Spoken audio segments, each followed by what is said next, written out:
Brought to you by the Chartered Professional Accountants of Ontario. CPA Ontario is a regulator, an educator, a thought leader, and an advocate. We protect the public. We advance our profession. We guide our CPAs. We are CPA Ontario. And by viewers like you. Thank you. The vast majority of Canadians haven't received even one dose of any COVID-19 vaccine yet. But as the rollout ramps up in the coming weeks, could there be a time in the not-too-distant future when we will need to be able to prove that we've had it? Tonight, we'll consider whether so-called vaccine passports should be a part of that. Then, they don't call childhood the wonder years for nothing. Author Alison Gopnik joins us to explain how consciousness really is different during childhood. It's Wednesday, March 31st, and that's ahead on the agenda.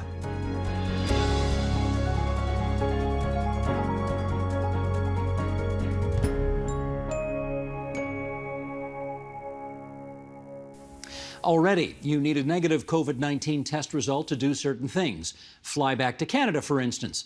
Now, as vaccines become increasingly available, does it stand to reason that you may need to be vaccinated to do certain other things, such as work, travel, or even go to the movies? Could that make something such as vaccine passports an attractive idea going forward? Or would such an idea be too invasive of Canadians' privacy? Let's consider that tonight with, in Guelph, Ontario, Nina Gupta. She's a partner at the law firm Gowling WLG, practicing employment and human rights law. And in North Toronto, there's Michael Bryant, former Ontario Attorney General, now head of the Canadian Civil Liberties Association. And it's good to welcome you, too, on to TVO tonight for a rather timely and important conversation, I'd suggest. Just for those, Nina, who don't really have an idea of how this might work, help us out there. How would a vaccine passport actually work? A vaccine passport is really a shorthand form for an authoritative record of your vaccination. And it can be digital, it can be something on your smartphone, or it could be something, a piece of paper that is issued, like some kind of identification. So the first thing we struggle with when we talk about vaccine passport is, what are we looking at? What is this entity going to be? And how will we agree on what constitutes an authoritative record of someone's vaccination? Aha, these are the key questions, which we shall get into in a second with the former Attorney General. But Michael, I guess we should point out this is already in place in, for example, Israel. Now, can you tell us, based on your knowledge of the experience there, what can Israelis who are vaccinated do that those who have yet to be vaccinated cannot do? Yes, in Israel, they have a green passport system, and their equivalent in CCLA, which is got the acronym of ACRI, are concerned about its implications. We'll get into that, but the way it works right now is there's actually carrots and sticks. Interesting, carrots and sticks. The stick is you can't get into certain places unless you have it, such as concert halls. Let's just pick on that one, and other large gatherings. Restaurants and smaller gatherings are continue to be prohibited in parts of Israel. But the flip side of it is the government is providing incentives for people to get vaccinated. I mean, they aren't big money incentives, but they're nevertheless incentives, which has got behavioral economists excited about whether or not incentives, which we really haven't seen much of in Western democracies, becomes part of the way in which we fight pandemics in the future. Nina, we just saw a couple of pictures from, I guess, some Israeli citizens who had it either digitally or they had a piece of paper in their hands. Is that how you imagine it might work in Canada? Yes, exactly. And in Canada, we are relatively a small nation with huge trading partners. And so whatever we do here in Canada will have to be something that works for people who want to perhaps trade or do business in the States, or trade or do business with any one of our partners, such as the European Union, the UK, or large parties in the Asia Pacific. So I suspect there's going to be a heavy emphasis on digital portal or digital vaccination records. And let me do a quick follow-up with you on that, Nina. If for example, okay, Michael mentioned concerts. Let me take another example, airlines. Do we have to assume that if this is going to work for airlines, given the international nature of that business, that pretty much every country's got to be in or this is not going to work? Well, I would have to say that major economic players will have to be in, and they're going to drive the agenda. In preparation for this interview, I read a Washington Post article which says that the Biden administration is struggling with trying to figure out which of 17 major initiatives globally and in the United States for some kind of digital or other vaccine certification is the one that they should be working with. So yes, it's got to be something that works internationally. At least if Canadians want to ever travel abroad again, or at least that's how it feels. Okay, let me propel this conversation along by reading something that Colleen Flood and Brian Thomas, both of the University of Ottawa and their Centre for Health Law, Policy and Ethics, wrote in the Globe and Mail. Here's this excerpt, and Sheldon, I'll just ask you to bring this up and people can read along. While the costs associated with the certification regime may affect unvaccinated individuals, they would collectively be minimized by facilitating safe gatherings. As things stand now, many airlines and governments are requiring COVID tests or imposing costly hotel isolation rules. Beyond that, lockdowns have imposed huge costs to society in the form of job losses, mental health effects, and so on. The choice is between a world where everyone remains cycling in and out of lockdowns versus a world where lockdowns are limited to gatherings that risk disease spread. To prefer universal lockdowns is to pursue a perverse leveling down vision of equality. Okay, Michael Bryant, I'm not even going to ask a question there. What's your take? No. Of course, those were the two choices, then it's true. But really, what our concern is with vaccine passports, and let's separate the domestic from the international, in part because the vast majority of Canadians don't engage in international travel regularly. I'm not saying they never do, but many. There's a small number of Canadians who undertake a lot of international travel, and they will no doubt download all 17 apps and be registered on all 17 apps and will be able to travel globally.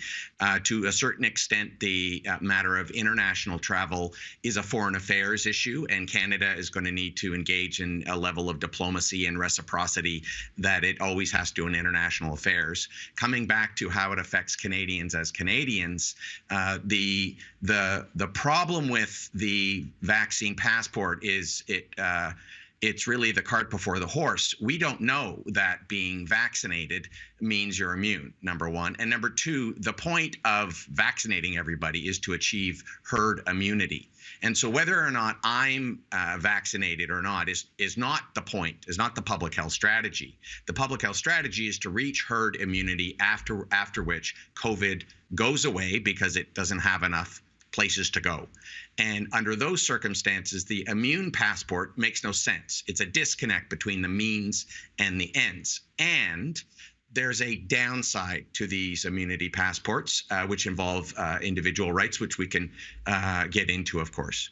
We shall get into that. Nina, in the meantime, let me get your take on that passage from Professors Flood and Thomas. Well, frankly, I wish I'd written it. I think it articulates exactly how I believe we should try to get out of the pandemic. It's very nice to talk about we should achieve herd immunity, and I think we all are aching for that date, but we know that COVID-19 and achieving herd immunity is going to take some time yet. And it's not clear to me with the levels of vaccinations we're seeing in Canada and the rapid change in the COVID-19 variants that we're seeing, the variants of concern, whether we're actually going to get to herd immunity or whether or not COVID-19 and its variants are going to be endemic and pop up from time to time.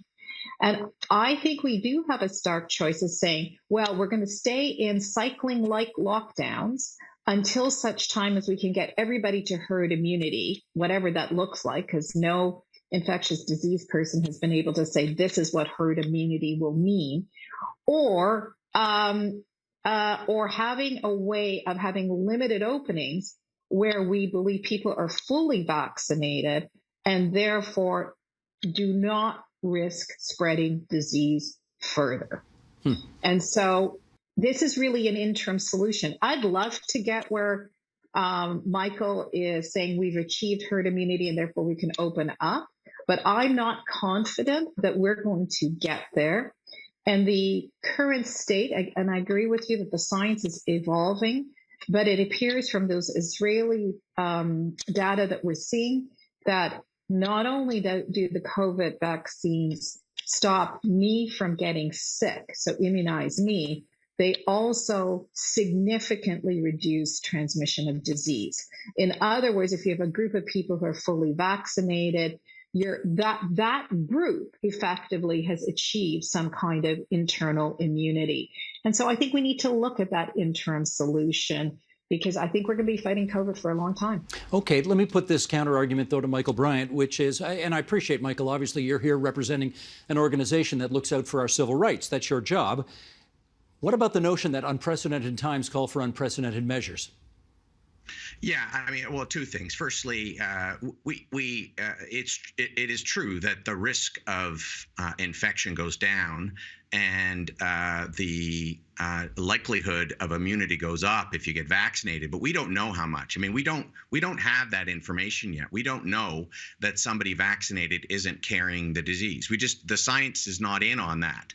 So if we had immunity passports, that'd be one thing. But we're not talking about that. We're talking about vaccination passports. Number one. So I think that one doesn't necessarily follow the other. Secondly, at what cost? At what cost is the question. And the reason why we wouldn't is because we want to be a society that achieves proportionality between human rights on the one hand and public interest on the other hand. And let's be clear right now, this is purely hypothetical. Supply and demand.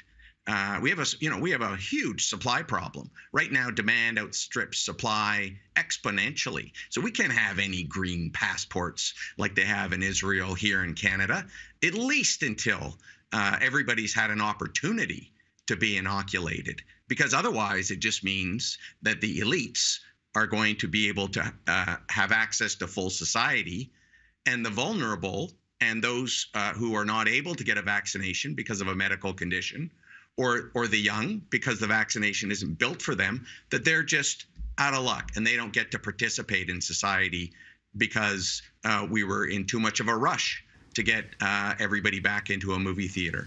Well, let's go where you invited us to go a few moments ago, which is to say the privacy issues. Are you not satisfied that this could be done in such a way that would respect the privacy of individual Canadians? Well, it really boils down to consent. And I don't think you're going to get meaningful consent to people revealing their private health information if, in fact, you're coercing them into being given a ticket to participate in society. The concern is this, that, it's easy. I don't know. It's easy for me to go out there and say, yes, I've been vaccinated. I don't have any medical condition getting in the way of me and the public, but there are some people who have medical conditions that disallow them from being vaccinated. So if they're one of those, if they get a yellow passport because they're not vaccinated but they fit into a medical exception and they're all masked up, then they're basically wearing a big sign saying, here's my health information, ladies and gentlemen, for anybody who wishes to care. I've got one of the, 7 or dozen medical conditions out there that exempts me. And not everybody wants their private health information shared with the world. And that's a right under our Constitution. So if I hear you correctly then, and Nina, I'll get you to speak to this, the issue of consent is key. If Canadian citizens don't consent to do this, then they shouldn't have to? Are you there as well? So I actually agree with Michael on this one. I mean, if people don't want to provide their proof of vaccination to participate in civil society, that's their choice. They are, however, not entitled to say, well, I want to be treated equivalent to people who are vaccinated. In our society, health and safety has been one of the recognized factors that we can look at in order to determine whether or not certain individual rights should give way for the health and safety of the individual or the health and safety of the community. I mean, routinely, we're asked in our society for health and safety information. So health information, I remember before I started university having to prove that I had a negative TB test. My child had to prove that they had vaccinations in order to be enrolled into a public school. We're not asking our citizens anything more than we've asked our children and students to prove in order to participate in something important, which is education. Now, people can choose. There are people who will not be able to get vaccinated, and they're going to want us to get to herd immunity as fast as society can. And that is indeed unfortunate, and they may have to be individually accommodated. But I don't see why we should continue locking down a group of society that has been vaccinated, that provides a very low risk of disease spread, at least now. I mean, that's the tentative information we may have to get. Well, can I jump in with thing, a for instance? Yeah. I mean, since you've sort of rhetorically posed the question there, let me put the for instance on the record here, and then you can tell me whether this analogy is ridiculous. We have agreed as a society, and I'll use the typical cliched example, that a baker can't deny a gay couple the right to purchase a cake because they think that's an infringement on civil rights. We've agreed that it's illegal to deny, if we can go to the Jim Crow South of 60 years ago, it's illegal to deny a place for a black person to eat at the cafeteria because that's a violation of civil rights. Can we imagine a situation where we would deny somebody who didn't have a vaccine passport the right to go to a movie or, to shop at a certain store? Yeah, I don't agree with that analogy at all. I don't know that a gay couple coming into a bakery causes a risk of disease to people who are in the bakery or the staff at the bakery. Similarly, having a black person come and eat at a countertop in Selma, Alabama did not increase the health and safety risk for those individuals in that cafe. Having somebody who's not vaccinated, I mean, the problem with COVID is asymptomatic transmission. So these people do pose an increased risk of transmission of disease to everybody else who is within 6 feet of them and not masked up and not using PPE. It's a legitimate health and safety differentiator. And so I don't think it's, an appropriate analogy to use at all. Okay, Michael, it's a health thing. It's not a civil rights thing. Discuss.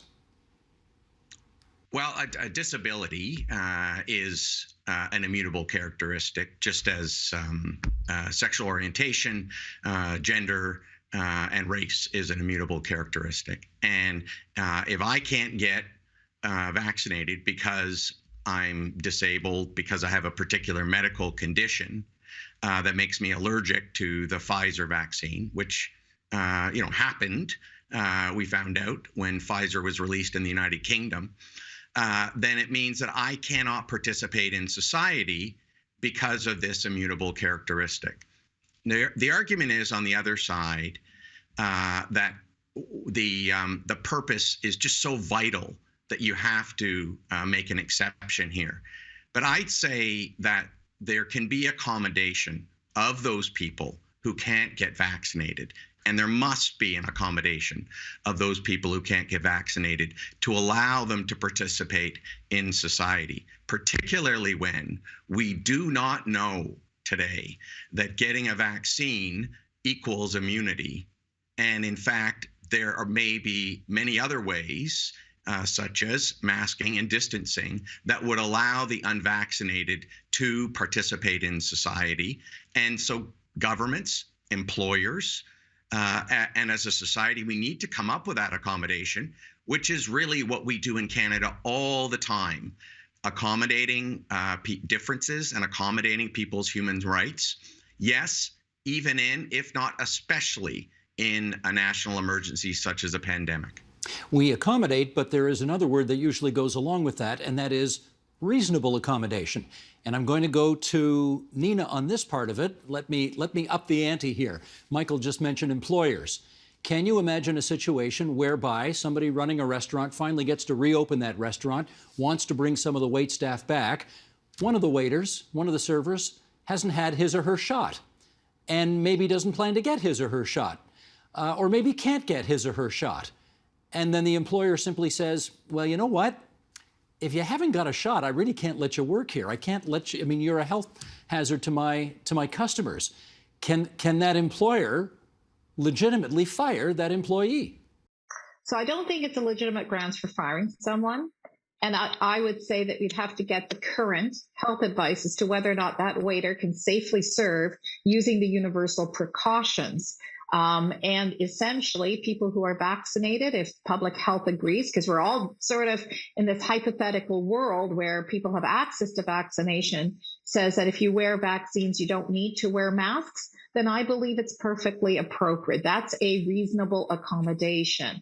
And I disagree with Michael vehemently that saying, oh, well, having those kinds of masking is stigmatizing people. Lots of people can't have masks for various reasons. I never said that. I never said that. Well, I never said that wearing masks stigmatizes people. No. Yeah, I apologize. You misheard me. Yeah. I misheard you. But it may be that certain people will wear masks and that might inadvertently, and there's a concern that derivatively will disclose health information, but people choose not to be vaccinated for all sorts of reasons. There are people who continue to be vaccine hesitant. There are people with religious grounds and disability grounds where they're sort of feeling uncomfortable about having vaccinations. It's early days yet. We don't know what level of vaccine uptake they will be at the end. Right now, the demand is huge. And so I believe that there will be accommodations that employer can make in most circumstances. The exception may be where there are nursing care provided to vulnerable people. I'm not sure that scenario is a harder scenario than maybe the wait staff. Michael, you and I probably both spend too much time on Twitter, but I guess take this for what it's worth. We put a little survey on Twitter last week just for the heck of it to see what people thought about it. And I'm not going to pretend for 1 second that this is a scientific survey, but it is what it is. Sheldon, if you would, let's bring this up. We just posed the question, should vaccination passports be required to travel? And apparently we got north of 80% of the people who chimed in saying, yes, vaccination passports should be required to travel. Those numbers suggest your side of the argument has a bit of a big job ahead. What do you plan to do about that?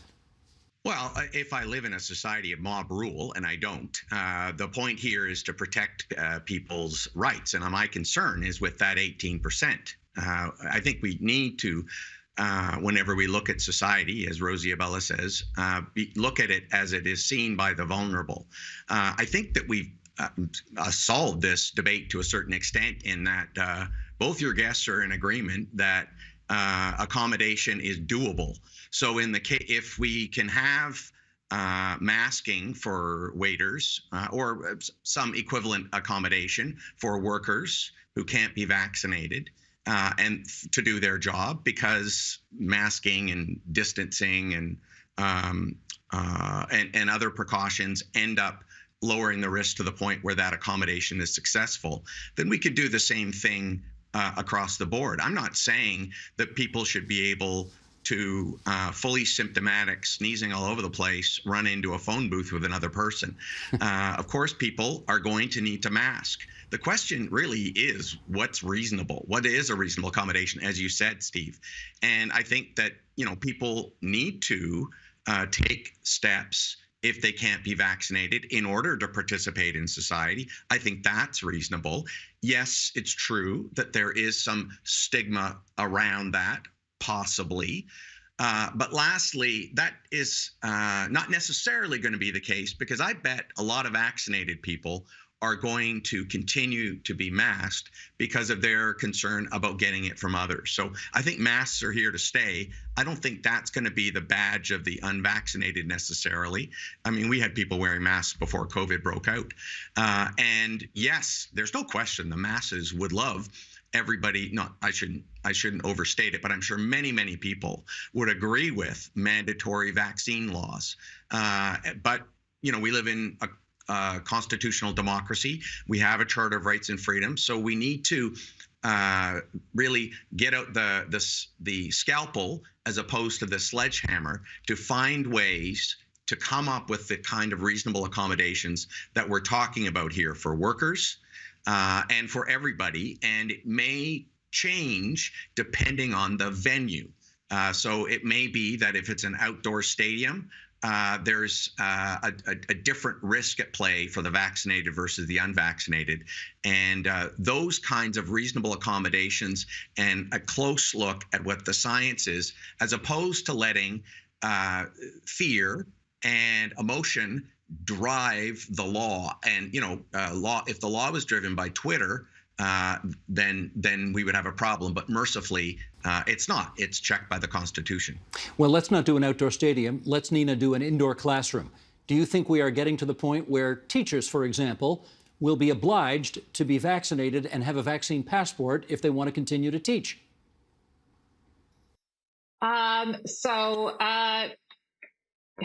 It's not just the teachers, it's also the students. So let's look at the fact that we require students to be vaccinated against a number of childhood communicable diseases.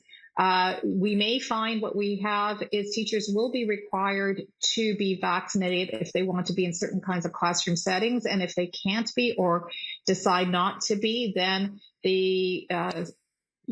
there will have to be some other modus dealt with them. So maybe they continue to be doing remote teaching because there's an enormous amount of workload there. Maybe they're working with a different population. So you would have to look at the specific school board and to see how that teacher is going to have to be accommodated, if at all possible, if the refusal is due to disability and or religious reads, which are protected under our Constitution. But I can see that. And remember, we've had mandatory vaccination for significant disease in many sectors for a very long time. We have a minute left here for me to give Michael Bryant to speak to the issue of, based on your best understanding of where this country's at, litigiously speaking, can we imagine that there are going to be some pretty serious human rights court cases about this issue going forward? Oh, I have no doubt that there'll be many civil cases. We are in litigation, the Canadian Civil Liberties Association, on mobility rights, on the treatment of prisoners, on the homeless. Certainly, I would imagine that we will be in litigation on this, depending on whether or not the provinces don't undertake a national response as opposed to the federal government putting in place a response. I think that I just want to say, with respect to, we already require kids to be vaccinated. No, that's not the case. We require them to disclose their health records to education institutions, which have to keep them private. And then decisions are made about whether to accommodate them or not. There are children who are not able to get vaccinated because of a medical reason, and there needs to be some accommodation of those people too. But otherwise, I think the question is, will vaccine individual requirements be brought in by either a provincial government or nationally by the federal government? And if so, will they bring them in too early because people have not really been given an opportunity to, and the vulnerable are getting the double whammy of discrimination? And then lastly, is it used for all circumstances, for some circumstances, and what do the accommodations look like? That's where great effort needs to be made to try and balance out and reach proportionality between fighting COVID on the one hand and protecting our individual rights in Canada on the other hand. Well, to use Nina's word, we love vehement but also civilized debate and disagreement on this program, and we've just enjoyed that. So Nina Gupta and Michael Bryant, we thank you for coming on to TVO tonight and sharing your views. Thank you. Thank you, Michael. Thank you very much. Thank you, Steve.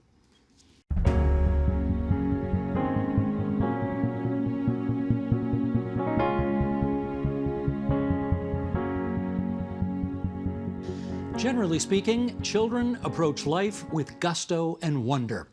Wouldn't it be something to capture that and be able to access it again? Well, first we need to understand it. Alison Gopnik has spent much of her career trying to discern how babies and children see the world. She is professor of psychology and philosophy at the University of California at Berkeley and author most recently of The Gardener and the Carpenter, What the New Science of Child Development Tells Us About the Relationship Between Parents and Children. And the pride of U of T and McGill joins us now from Berkeley, California on that. I thought that intro might get a little smile out of you, that little Canadian content reference at the end there. Welcome back to TVO, Professor Gopnik. How are you doing? Well, I'm very pleased to be here. Now, there's even more of a link than that. I have both parents in Campbellford, Ontario, who are actually, I think, at this moment getting their shots, and a grandson in Montreal. How about that? I will be on my way. I'm on my way to the north in a couple of weeks. And we haven't even mentioned Brother Adam and his CanCon links as well. Well, we are going to talk at some point about the gardener and the carpenter, but before we get there, I want to talk about the lantern versus the spotlight, because that can also be a very helpful analogy, you tell us, to understanding the difference between child and adult consciousness. Help us understand that, if you would. Yeah, so one of the great questions that you could ask as a philosopher is, what's it like to be a baby? What is childhood experience actually like? And some philosophers over the ages have acted as if, well, babies aren't the sort of things that people who would have much experience, having consciousness is something that's reserved for adults. But I think that actually there's good reason to believe that children have in some ways more consciousness than adults, but their experience of the world is really different from the experience of adults. And one way to think of it is that adult attention is a lot like a spotlight. That's an idea that psychologists have had for a long time. So when we pay attention to something, the thing we attend to becomes really vivid and we're very conscious of it. And everything else gets shut out. We can show literally something called inattentional blindness. We stop seeing the things we aren't paying attention to. Whereas for children and babies, that it's a very different story. Children seem to have a much broader focus of attention. When we say that children have trouble paying attention, what we really mean is that they have trouble not paying attention. So rather than just being focused on one thing with everything else in the dark, instead they seem to be extracting information from everything that's going on around them. It's as if their attention is more like a kind of lantern going out and taking information from the world than a spotlight just illuminating one specific relevant fact out in the world. Have you been able to discern which is a more effective way to learn, by using the spotlight or the lantern? Well, one of the big ideas that I've been working on recently is the idea that there are intrinsic trade-offs between different ways of being intelligent, different ways of being in the world. And I've been doing a lot of work with people in artificial intelligence. I'm part of the Berkeley Artificial Intelligence Research Group. And they point to a tension between what they call exploration and exploitation. So the idea is the kind of things you need to do to act effectively in the world, to go out, to make plans, to make things happen, to get what you want. Those are very different from the kinds of things you need to do if what you want to do is learn, explore, find out as much as you can about the world. And there's even proofs that those two things are in intrinsic tension. You can't both be a great learner and a great explorer and a great exploiter, great actor at the same time. And what I've been arguing is that childhood is really evolution's way of resolving that. So as adults, that spotlight of attention is very useful if we want to actually get things done. But having this broader, more exploratory attention when we're children actually helps us to learn more about the world around us. And then we can take all those things that we've learned and put them to use in adulthood. Now, it has some drawbacks. If you've ever tried to get a 2-year-old to put their jacket on if you're trying to get to childcare, there's times when you would be very happy if they had a more focused attention. But it reflects the fact that what their agenda, as it were, is learning, figuring out about the world, not acting on the world. Well, let's go halfway in between. Not childhood, not adulthood, but adolescence. And I've read quotes of yours which suggest that the human brain becomes a lean, mean acting machine at that time of life. How so? Well, it's been sort of fascinating. We did a bunch of experiments that showed that when you have these kind of exploratory tasks, very young children, 4 or 5-year-olds, are actually better at those tasks than adults. And then we wanted to see, well, what happens in between? And what we discovered was that there's a really striking change in adolescence. So if you give someone a task that has to do with the physical world, how a machine works or how an object works, then what you see is that around adolescence, you see this shift from this very broad exploratory kind of behavior and thinking to something that's much more focused. But interestingly, if you give them a social task, something about how people work, not how objects work, then you see the opposite. Then you see that the adolescents actually become really flexible again, very much what neuroscientists call plastic. And that fits with what we know from neuroscience, that especially social areas of the brain seem to have this kind of rebirth of plasticity and flexibility in adolescence. And that suggests that adolescence might be especially designed to explore social problems in the social world. And that's consistent with the fact that adolescents are often on the cutting edge of social change. So again, it's this idea that there are trade-offs, different kinds of things that people do differently at different stages of life, all the way from childhood to adolescence to adulthood to elderhood, which is something that I've gotten very interested in. And there are different kinds of strengths and weaknesses at each of those stages of life. All right, if we adults use the spotlight then to learn, and if younger people tend to use the lantern and have a more diverse way of looking at things, does that mean children are, in some respects, more conscious than adults, since they're able to take in, apparently, a much broader panoply of a landscape? Well, what I've argued is that if you try and think about consciousness, think about just, the intensity of experience, it seems to be connected to this kind of learning and plasticity. So when we get really, really good at doing something, we do it over and over again, we actually become less conscious of what we're doing. And it's in those early phases where we're exploring that we have the most vivid consciousness. And a metaphor I've used is, for example, if you think about traveling to a foreign place where you don't have all your practice schemes in mind, you're actually more conscious of what's going on around you than you are when you're home and you're doing the same things that you do very effectively and efficiently. So I think that experiences like foreign travel may give us a hint of what it's like to be a child. And if that's true, when children don't know anything to begin with, are learning everything anew, then what you might expect is to actually have more of this vivid conscious experience than grown-ups. And I think anybody who's spent time with a small child, that will ring true, right? So, you walk down the same street that you walk down every single day, and most of the things there are invisible. When you go down to the corner to get a quart of milk, take that same walk with a 3-year-old, and it's like going to get a quart of milk with William Blake. It's suddenly everything you realize, wait a minute, there's airplanes in the sky, and there's paper on the sidewalk, and there's gates that creak back and forth. So I think this actually does fit with some of our experience of children's experience. So would it be appropriate then to conclude that the most highly creative kind of thinking happens more with the lantern as opposed to the spotlight? Well, of course, if you're thinking about adult creativity, one of the things that's challenging about adult creativity is that we have to have both. So we have to go back and forth between the ability to explore lots of possibilities, and then out of all those possibilities, pick the ones that are really good, pick the ones that are really useful. If you, again, spend some time with a 3-year-old, you'll hear these wonderful, strange ideas, but most of them are not actually going to be very useful out in the world or very accurate. And the job for an adult person who's creative, like a scientist, for example, is first to generate all those ideas, first to do the exploration, and then to narrow in and pick, say, which of these is worth exploring, which of these would make a good experiment. One of the things that I've been thinking about recently is if you just collect all these wonderful things that toddlers say, 3- and 4-year-olds say, is that there used to be a television program called Kids Say the Darndest Things. And what you hear is these things that are both, on the one hand, incredibly creative and almost always completely wrong. I had a lovely example of this the other day. We have the Campanile, which is a big clock tower at Berkeley. And one of my students, 3-year-olds, was walking past it and looked up at it and said, "There's a clock very, very high up.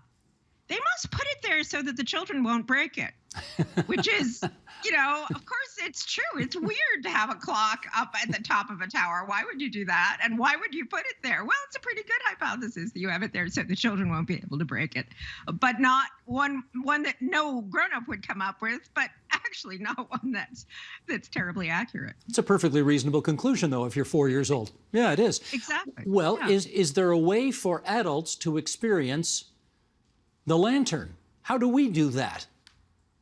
Yeah, I don't think adults ever quite have the kind of broad consciousness and creativity that say 4-year-olds do. But I think one of the great things about adulthood, about humans in particular, is that we can shift back and forth between this kind of more creative childhood lantern state and the more focused the more focused kind of spotlight state. And as I mentioned, some of the things that, we kind of know are good for creativity, like doing something new, challenging yourself with a new skill, being in a new place. I think a number of forms of meditation have this same kind of character. So oddly enough, just, sitting in one place and not being in the world of planning and thinking and trying to get things done that we usually are, that can help us to kind of reconstruct that much broader sense of awareness of everything going around us. And there's at least some evidence that also helps us to rethink our problems, have different attitudes, change what we do. So, the moral is don't go do something, just sit there. And sometimes just sitting there, like those sort of useless 3-year-olds, is a way that we can reset our understanding of the world. Well, apropos of that, I have talked to astronauts in the past who say that first view they take of Earth, where they can see the Earth with a view that nobody else in this world gets to see, is that sort of an adult enjoying the lantern view of things? Well, people in spiritual traditions talk about the numinous. So that's a lovely word that I like to capture that sense that we have of the world is much bigger than we think, and we're much smaller than we think. And there's actually beautiful work that my colleague Dacher Kellner has done about the experience of awe. And the experience of awe is when, it would be great if we were astronauts, but even for those of us who aren't astronauts, just, seeing a redwood tree or seeing something that's bigger and more significant than we are. That seems to be one way that adults get back into that childhood state. And one thing that, that I think is worth saying about it is it's easy to think about those states of consciousness like awe or the numinous or meditation as if they were kind of weird, right? These kind of strange hallucinations we have. But I think there's a pretty good argument that that's when we're actually seeing the truth about the world. And our usual sense that we have this self that's incredibly important, that's going out and doing things, and what it's doing is the most important thing in the world.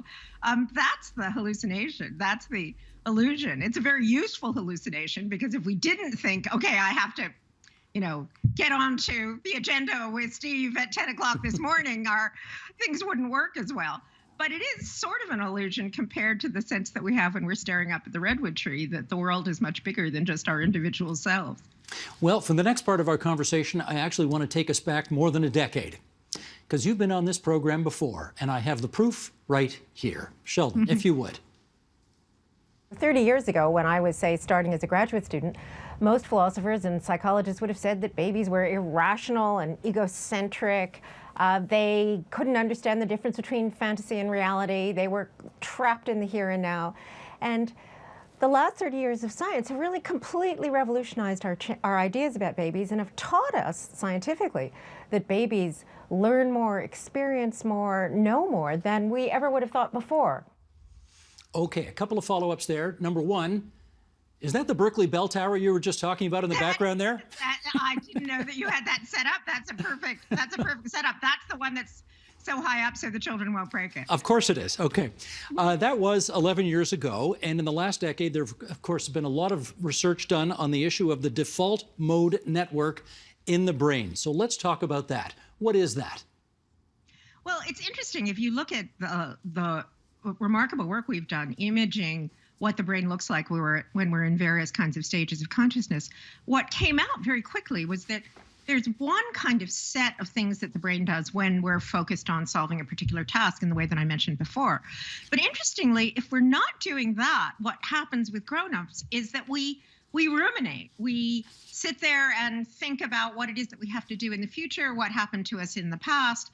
And in adults, what you see are those two systems kind of shifting back and forth. So a way I put this sometimes is I think of this as being sort of professor consciousness.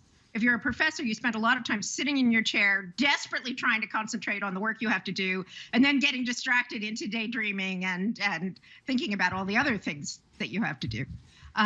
So there seems to be this task-based network and then this default network. The default network is kind of like what happens when you're ruminating and thinking not about a task.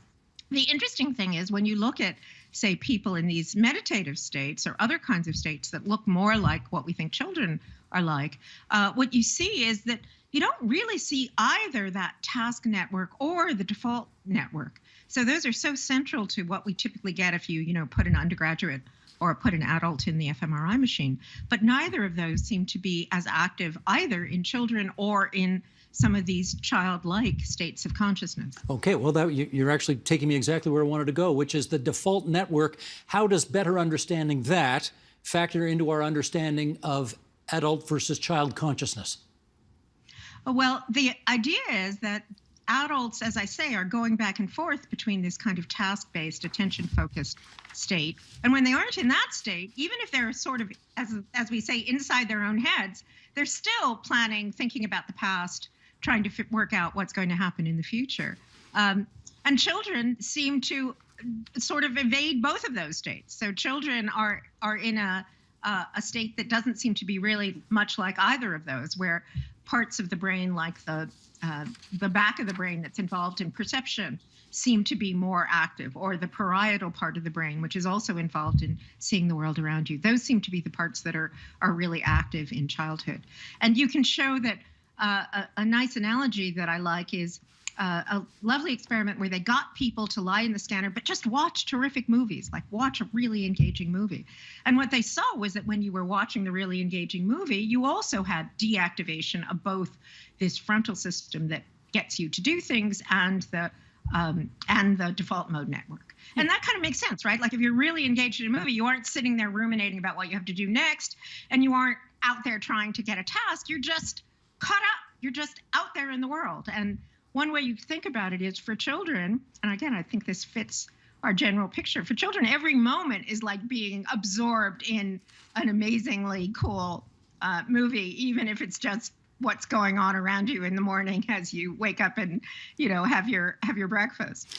Well, I think you have said, if you want to understand what expanded consciousness looks like, here's the quote: all you have to do is have a tea with a 4-year-old, and that babies and children are basically tripping all the time. Now, what do you mean by that?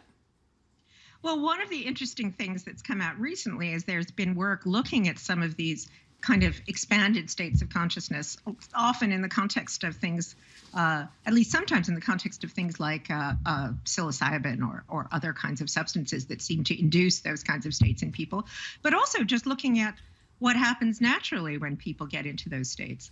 And what it suggests is that when you look at the brain in those states of consciousness, that the pattern you see looks a lot like what you see in childhood. So it looks as if you're seeing many more local connections in the brain, much more plasticity, much more capacity for learning in the brain, and much less top-down control.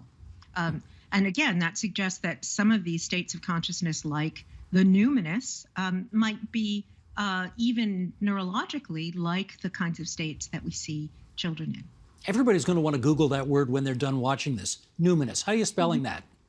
It's Numinous.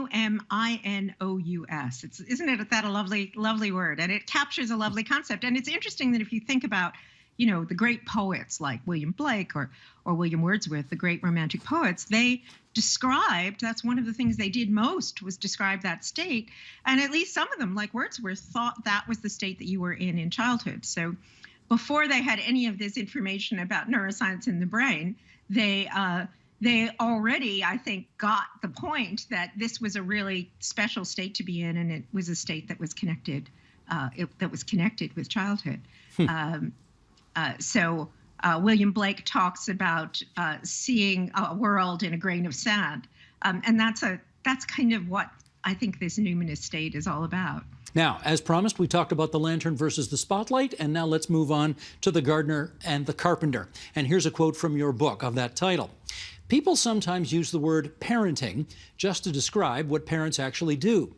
But more often, especially now, parenting means something that parents should do. This prescriptive parenting picture is fundamentally misguided, you write. It's the wrong way to understand how parents and children actually think and act, and it's equally wrong as a vision of how they should think and act. It's actually made life worse for children and parents. Okay, let's pull that apart. What have we got wrong?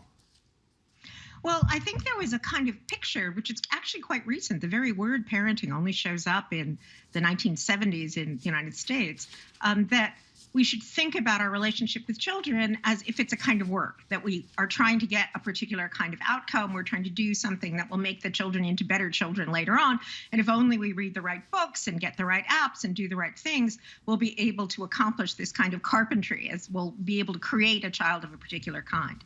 And I think that evolution suggests, and the science suggests, that's not the right picture. A much better picture is the picture that we create this kind of protected space, rich space for children. And then they do all sorts of unpredictable, unexpected, variable things. They're all different from each other, and each one is doing different things all the time. And it's actually that difference, that variability, that allows human beings to progress. So one should think not so much about, here's the things that I need to do to be able to get my child to come out a particular way, but just being in that relationship of being a caregiver, taking care of a child, is actually helping to allow many, many new things to blossom and happen. Sort of like if you have a nice messy cottage garden like mine, where you don't know for sure any year which things are going to thrive and which things aren't, but you're providing a space where lots of different things can thrive. And that kind of an ecosystem is also more resilient. So when things change, a garden that has lots of variability, lots of unpredictability, can change with it in a way that actually is very productive in the long run, and more productive than if you had just tried to, do one crop of the biggest potatoes that you possibly could have. And I think a bit of the culture around caregiving and child raising now is sort of, let's make the biggest potatoes that we possibly can. That's probably not a good idea for gardening, and I don't think it's a good idea for our relationships with children either. So lay some sod, plant some flowers, water it every now and then kind of get out of the way? Exactly. That's exactly the argument. That's going to, a lot of helicopter parents are going to have a very difficult time trying to figure that out and do that. They very much want to be carpenters and not gardeners. So what's the advice to teach them that it's actually a better idea, and your outcomes for your children you're going to prefer if you garden as opposed to do carpentry? Well, I hope that this message is not, oh, okay, this parenting prescription was wrong, so now here's the new one that you should be anxious about. I hope what the message is that by not thinking so much in terms of here's what the long-term outcomes are going to be, what's he going to tell his psychiatrist when he's 20, and thinking more about, at this moment in the present, what's happening with me and with this child, and being able to actually appreciate some of this broad lantern experience that every child has, that thinking more in terms of what's a satisfying relationship between me and this child at this moment, rather than thinking about it as if you're shaping the child, that's actually going to be a more satisfying, enriching, and less anxious relationship, both for the parents and for the children. One practical thing, for instance, is having the children be part of your everyday life instead of thinking that there's a special agenda that you need to have when you're with children. And one of the things that I really emphasize in the book is a lot of science that suggests that children are learning just by watching the everyday things that the people around them are doing, imitating them, listening to them. So I think doing things like, having the child play with mixing bowls while you're cooking, or my son actually has a Montreal deli in Berkeley called Augie's Montreal Deli, and his children hang out in the restaurant, see what people around them are doing, find out about what real working life is like, help set the tables. And they absolutely love doing that. It's one of their favorite things to do, and they're prospering and learning as a result. And I think if we had more thought about caregiving more from that perspective, it would make things easier for everybody. It just further reminds me of how much better parents my parents were than I am, because they used to tell me when I was a kid, go outside and don't get killed. And, seemed really reasonably good advice. Yeah, I think the idea of saying, okay, go do your own thing. I'm not here hovering over you at this moment. I think part of the challenge is that in the past, the way that people learned how to be parents was by taking care of their younger brothers and sisters, watching their aunts and uncles and grandparents involved in parenting. And it's, I think it is difficult for contemporary parents because you'll often have parents who have never actually been involved with caregiving for a child before. And I think if we could return to something more like a village where lots of people are involved in caregiving, you get lots of chance to see caregiving, and many different people with different approaches are taking care of children, that certainly is closer to the context in which we evolved. And I think that kind of, taking a village to raise a child would be an advantage to everyone. And there are some examples of that. I think people more and more are trying to, for instance, get elders involved in caregiving, even if it isn't your biological grandparent. And children love hearing the special things that their grandparents or other older people are doing. So I think the idea of trying to not just think of it as there's a particular parent, they have a job, they're supposed to shape this child, but rather the child's growing up in this rich social environment with lots of different people, with lots of different ideas, that would be a more prosperous and happier way of raising children. Professor Gopnik, I hope we can make a date to do this again in 11 years, as we always do on this program. That's great. Well, as I say, it's always wonderful to talk to. Get back to my Canadian roots. Thank you so much for joining us on the agenda tonight. Well, thank you for having me.